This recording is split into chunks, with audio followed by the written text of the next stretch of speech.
বন্ধুরা, একজন গবেষক আমাদের কাছে একটি সমস্যা নিয়ে আসলেন।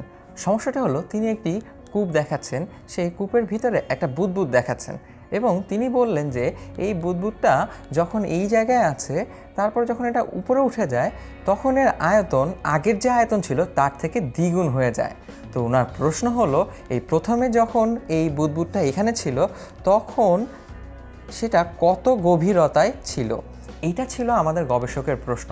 এখন আমাদের কাছে উনি বেশ কিছু তথ্য দিয়ে দিয়েছেন এই সমস্যার সমাধানের জন্য। তথ্যটি হচ্ছে, উনি যেই দিন এই ঘটনাটি দেখেছেন সেদিন বাতাসের চাপ ছিল 760 মিলিমিটার মার্কারি, অর্থাৎ পারদ চাপ এককে সেদিনকার বায়ুচাপ তিনি বলেছেন। এবং তিনি বলে দিয়েছেন পারদের ঘনত্ব হচ্ছে 13.6 × 10⁻³ কিলোগ্রাম পার মিটার কিউব।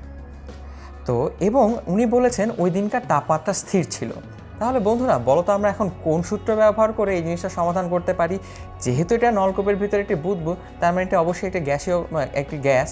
তাহলে আমরা কল্পনা করতে পারি যে যেহেতু তাপমাত্রা স্থির রয়েছে, আমরা বয়েলের সূত্রটা খুব সহজে ব্যবহার করতে পারি।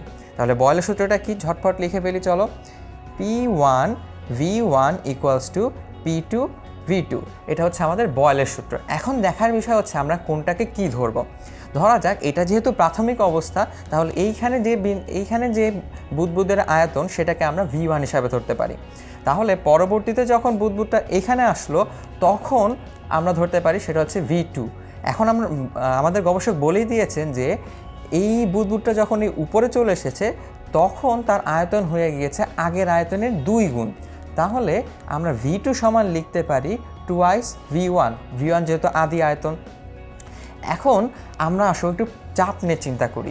যখন বুদবুদটা ঠিক এই জায়গায় ছিল, অর্থাৎ এই যে আমরা নলকূপের এই জায়গাটায় ছিল আমাদের কূপটার ভেতরে, তখন তার উপর 2 ধরনের চাপ কাজ করছিল। কী চাপ? একটা হচ্ছে যে এই উচ্চতার পানি, অর্থাৎ পানি কিন্তু নিচের দিকে চাপ প্রয়োগ করছে, এই চাপটা কাজ করছে, এবং বাইরে থেকে বাতাসও চাপ প্রয়োগ করছে।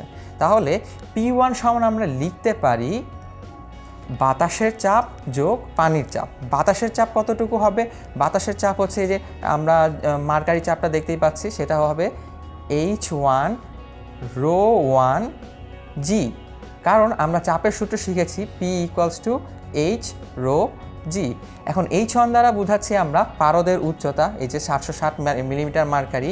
ρ1 হচ্ছে পারদের ঘনত্ব এবং g হচ্ছে অভিকর্ষ ত্বরণ। এটা গেল আমাদের বাতাসের চাপ। আর পানির চাপ কত হবে? ঠিক একইভাবে H ρg আমরা লিখতে পারি HW, অর্থাৎ এইটা হচ্ছে আমাদের HW, এতটুকু পানির উচ্চতা, পানির ঘনত্ব ইন্টু g। এটা হচ্ছে আমাদের আদি চাপ। কিন্তু যখন চিন্তা করো এই বুদবুদটা এইখানে চলে আসো, তখন কিন্তু আর পানির চাপটা কাজ করছে না, অর্থাৎ তখন তার উপর শুধু বাতাসের চাপটা কাজ করছে। তাহলে P2 সমান আমরা লিখতে পারি H1ρ1g। তাহলে আমরা জেনে নিলাম কোনটি আমাদের চাপ, কোনটি আমাদের আয়তন। তাহলে ঝটপট চলো এখানে বসিয়ে দিই সব কিছু। P1 সমান আমরা লিখব H1ρ1g প্লাস HW ρW এবং g, এবং এখানে আমরা গুণ করে দিব পুরো জিনিসটাকে V1 দিয়ে, কারণ তখন তার আয়তন ছিল V1। আমরা এই সমান আমরা লিখতে পারি P2 সমান V2। P2 আমরা দেখেছি কি H1ρ1g, আর V2 কি দেখেছি আমরা ইন্টু 2 V1। তাহলে দেখো উভয় সাইড থেকে আমরা যেহেতু একটু নিচে লিখছি, একটু খেয়াল করে দেখো উভয় সাইড থেকে কিন্তু V1 বাদ যায়। আবার তুমি যদি এখান থেকে g কমন নাও তাহলে কিন্তু gও বাদ চলে যায়। তাহলে আমাদের থাকছে কি H1ρ1g HW ρWg, এবং সবশেষে থাকছে এই পাশে 2 ইন্টু, দুঃখিত এখানে তো g আমরা আগেই বাদ দিয়ে দিয়েছি, সেটার প্রয়োজন নেই। তাহলে এইখানে থাকবে হচ্ছে 2H1ρ1। তাহলে আমাদের প্রয়োজন কোনটা? HW। তাহলে আমরা HWটাকে রেখে বাকি সব কিছুকে ওই সাইডে, ডান পাশ সাইডে নিয়ে যাই।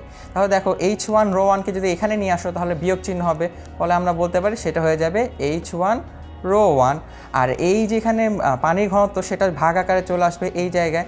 তাহলে আমাদের পুরো জিনিসটা কিন্তু দাঁড়িয়ে গেছে। এখন শুধু HW মানটা বের করা বাকি। মানটা কিভাবে বের করব? H1 কি আমাদের দেওয়া আছে 760 মিলিমিটার। তো এটাকে চলো আমরা এসআই এককে নিয়ে যাই। তার জন্য 10⁻³ দিয়ে গুণ করে দিলাম। তারপরে আমরা গুণ করব রো 1 দিয়ে। রো 1 হচ্ছে পারদের ঘনমাত্রা, তাহলে পারদের ঘনমাত্রা হচ্ছে 13.6 × 10⁻³ আর পানির ঘনত্ব আমরা জানি 10⁻3। তাহলে দেখো সব এসআই এককে প্রকাশ হয়ে গেল। এখন জাস্ট শুধু আমরা ক্যালকুলেটরের মানগুলো বসাবো এবং ফলাফলটা জেনে নিব। আমরা জানি এই ক্যালকুলেটরে যদি তুমি ফলগুলো বসাও তাহলে ফলাফল আসবে 10.336 মিটার। অর্থাৎ এই যে বুদবুদটা যখন নিচে ছিল তখন পানির উচ্চতা ছিল 10.336 মিটার। তাহলে এইভাবে বয়েলের সূত্র ব্যবহার করে আপাত দৃষ্টিতে যেটা গ্যাসের সমস্যা বলে মনে হচ্ছে না, সেটাও আমরা খুব সহজে সমাধান করে ফেলতে পারবো।